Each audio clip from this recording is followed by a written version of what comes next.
Show a quick video of my chicken tractor I built for my grandmother. It's about, the cage area is about 6 foot long. It's about 36 inches high, 30 inches wide. Built this as a Mother's Day gift. My grandmother wanted some chickens. Got a nest box area back in the back. As you can see here, it's held down with these little clips. Keep chickens contained.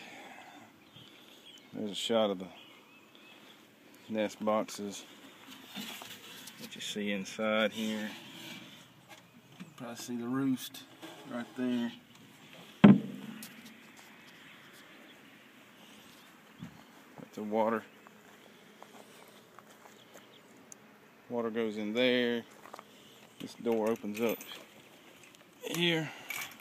2 more little clips. So you can change the water out there. You can see the ladder going into the nest box area. This door slides. The handle flips up out of the way. So you can lock your chickens in the barn if needed. This took about 5 days to make with just spare time after work. So that's it. Thanks, guys.